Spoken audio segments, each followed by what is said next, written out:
Hello everybody, here we are at the start of a new run in Factorio Space Age. We have red and green science automated and we're ready to take a step back and start planning here. We're calling this the Sashimi belt run. Sashimi.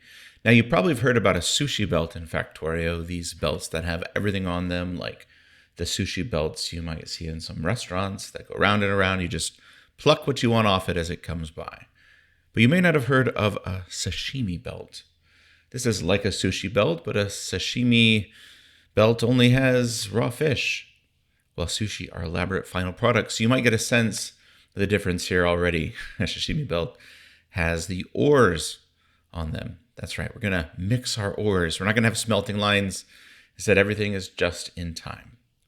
So before starting anything real, we need to sketch out the scale and bounds of the base. Here you see we put up radar to get the lay of the land. There's quite a lot of space to work with without any big lakes or oceans in the way. So what you'll see here is that when we started this run, we had all our resources really nice and tight together here. And so that means they're not going to get in the way. We can put our base pretty close by in this area to the south and to the west. And our goal here is to create a base that has sort of a flower look to it. It's like a hub with spokes coming out. We will put the center of our base to the southwest of where we started. And inside of there will be the science hub primarily, and maybe the recycling center. I'm not sure. Maybe the recycling center is to the south. But over here, we definitely want our main production facility. This is where we're going to be making our stuff. And up top, we want our science production. We see the uranium is a little bit in the way there to the south, but we have another one up to the north, which we can use. So that seems fine. Now, our thought here for this base in terms of scale is to make the main builds 50 tiles across. So we can measure that with our belts, and then we're going to go ahead and mark out all of our area using stone ghosts because we don't have any stone now, but we can still sketch stuff out on them in map mode with the stone. And we're using map mode because it's so much easier to work at scale, especially beginning in the beginning when we are running so slowly around this map. But here in the map mode, especially with Space Age, it made it even easier to work in map mode. We can really do a lot more at scale. So we're going to take our production lane, which is 50 tiles across, and copy it over. This will be our main spoke size. And let's get back into map mode. It's just so much easier here to place this down. So we want another one to the left and right of the main central area and another one to the south. So we can build off the central hub in all directions. Although we're going to start, of course, to the north. We're going to start to the west. And to do that, we're going to come in here and take out our little gap we put to demark the center and then just drag it up. And that didn't quite work, but we just need a little bit more. We're moving so fast, it's only putting a bit on at a time. But yeah, we'll put the ghosts all the way up to the north and all the way over to the east. And this will be our main design of the base. And now that we kind of know where things are and the scale of things, we can start actually creating our build. And I think we will just build over this uranium deposit in the center of our design here, because we do have that other one to the north. So our next step is to get our ore to the production center. And I'm thinking of starting with 4 lanes on the outside of this demarked area to carry the resources to the production modules.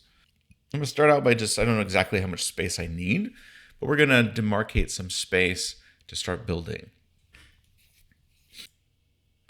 You notice I'm making one belt with as a big loop around this production module, and that is going to be what we use to carry our ore. So we want to make sure that we're not overbuilding. We want to make sure we have enough ore for the production in this module. And I don't really have a great sense of that yet, but that's a yellow belt, so we don't want too much. So yeah, we're getting our copper and our iron down there. We need to pull down the coal in the stone. The coal is starting to flow slowly, but we need a lot less coal than copper and iron, and we need a lot less stone as well. So we don't need to worry too much about that, about the fact that we don't have much coal coming down. So in terms of actually getting the ore onto the belt, I'm going to mess around a lot with this in this particular run. I don't quite know exactly how I want to do it, but I do know that I need a lot less coal and a lot less stone than copper and iron. And you can imagine different ways of getting the resources onto this sashimi belt. And we see that one way is using an inserter. We're going to use that for the coal. There's some coal sitting there ready to go. And the other way will be with direct insertion, right? We'll use that for the resources that have more, need to have more saturation on the belt. So to control the insertion, we will use circuit conditions. We just grab a wire, connect our inserter to the belt, and enable reading the belt contents, and then set our filter on iron. In this case, we're just going to, or on coal. In this case, we're just going to set it so that if we have less than one coal on the belt, we'll enable the inserter. And if we have more than one coal on the belt in that little window, then we'll disable the inserter. And that way, as the coal flows around the belt and comes back, we're not going to keep putting more and more on. We're going to stop. So the coal is working, and the next step is to get the rest of the stuff on. We can put the copper on top. We see it mixing in with the coal. And this looks fine, but if coal ever ran out for any reason, we wouldn't want to just fill the entire top of the belt with the copper. We want to make sure we have a good mix. So we'll put some circuit conditions on this belt as well. In this case, we will read the two parts of the sashimi belt, while as the belt that's inserting will be set to be enabled only if the amount of copper on the belt is less than. In this case, I chose 6, although we need to do a lot of testing and tuning of this build to get it to work. And now that we have the copper on, we're going to need to do the same thing with the iron. Again, we first put on this stone, which is going to be a lot less than the iron. And then we fill up the belt with iron. We set the conditions just like we did before. We want to make sure we don't oversaturate the belt with any one resource, but get a nice balance. And one of the things that enables this build to even be a thing is Space Age, where they got rid of filter inserters and made it so that in the very early game, even now, we can use filtering on our inserters. And that's going to allow us to even set up a build where we are pulling off of this belt. We need to make sure these smelters, which we can't set recipes on, only pick up the resources they need. We want smelters dedicated to either smelting iron or copper. And so we need to know what to pick up off the belt. Right? In this case, we need to only pick up the iron off the belt for the smelters we're putting in place. And so we'll be using filters on the inserters, again, to ensure that we only pick up the resources that we need. So thank you for allowing us this flexibility, this option to do this early in the game. Otherwise, this just wouldn't be possible. So yeah, we just set the filters, and this build of this initial little production of our belts should work.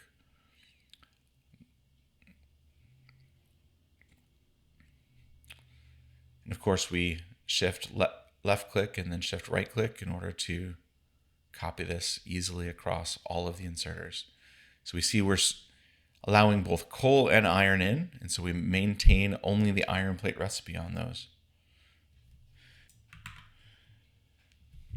So getting everything up and running with a ton of direct insertion is very complex. Designing production this way is both challenging and rewarding, and the ratios are not perfect, and there are bottlenecks all over the place.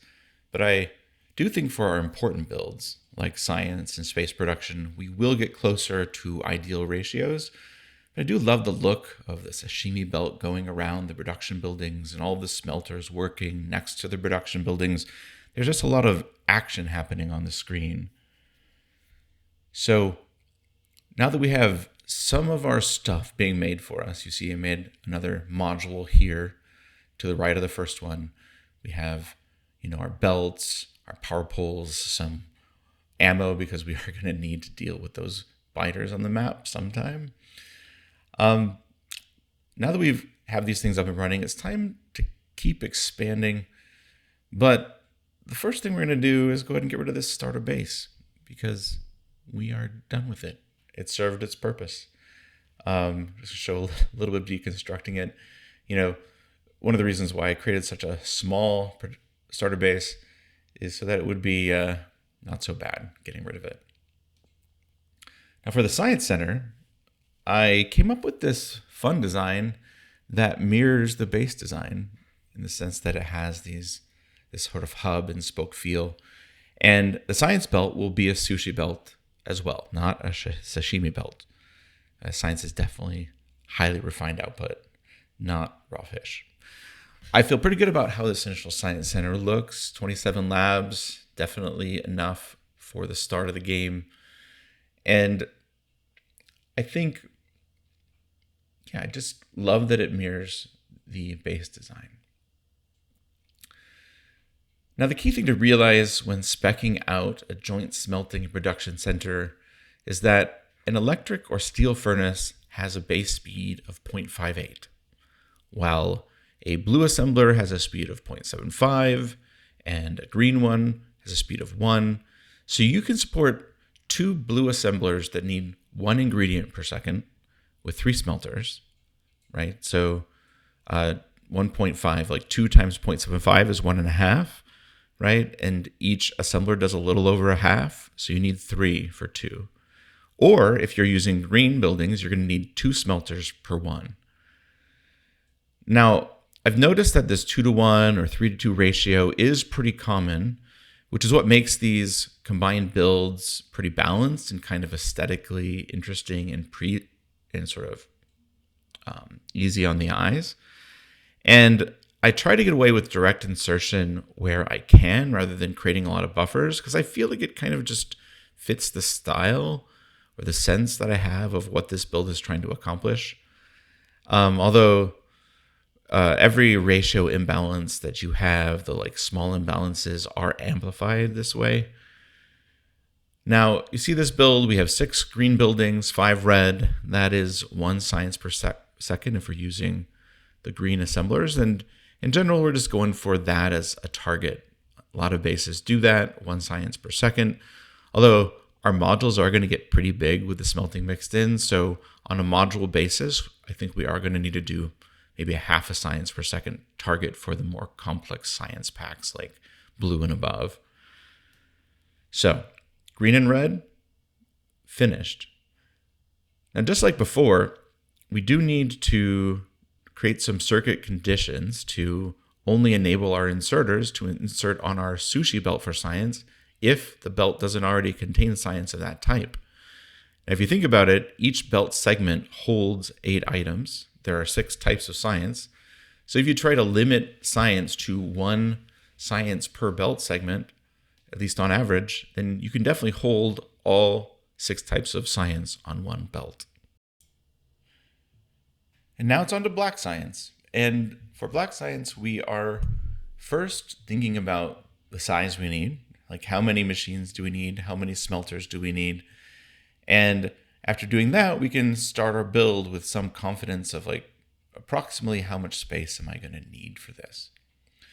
But I don't quite know for sure. And I'm like, you know what? Definitely don't want to just put them right next to each other. Let's leave a little bit of room in case we need to fix things later. For my steel smelting, I'm using a design where the belt is running through the center of the smelters, which is necessary as long as we're using coal, right, as fuel. It's not necessary, but it's a nice build.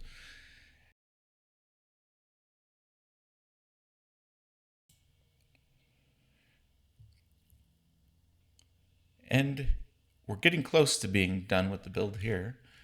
We see that we've tried to do some interesting things with the belts. I sort of really am enjoying mixing in the smelting and the production. Although I will say that the sashimi belts are hard to manage, and I noticed that, you know what, I just need to direct dump a ton of stone on this belt so I can get my wall production up and running if I want any science coming out of this. And one of the things I noticed, right, with all of these modules, it's been kind of a pain in the butt to keep these belts running. And I don't really like all of the fiddliness with the sashimi belts. I feel like there is a better way. I feel like that we can do a better job than, having to like build this complex, and search. I'm sure we could try to standardize that, but it just feels like not quite the right design. So next up is the blue science. We're going to need steel smelting for the engines. And we'll refine our oil here as well. For now, we only have access to basic oil refining, although we'll fix that later when we can. And, I'm really liking these combined smelting and refining and production modules. They are fun to look at. Just look at these smelters over here. Now, I can't really fit what I need over here right now, and I really need to change this to the advanced oil recipe, but that's fixable, and it looks really cool. And with Blue Science, you finally get to our production of all of our blue tech, including the electric smelter, which I'm really looking forward to. And our advanced oil processing will really be helpful too. We really need to fix up this oil on the bottom right here. That looks like it's going to be a challenge. There's a lot of stuff in a tight space, but nothing we can't handle. Well, that's Factorio, Sashimi Style, Episode 1. It was fun, and looking forward to the next one.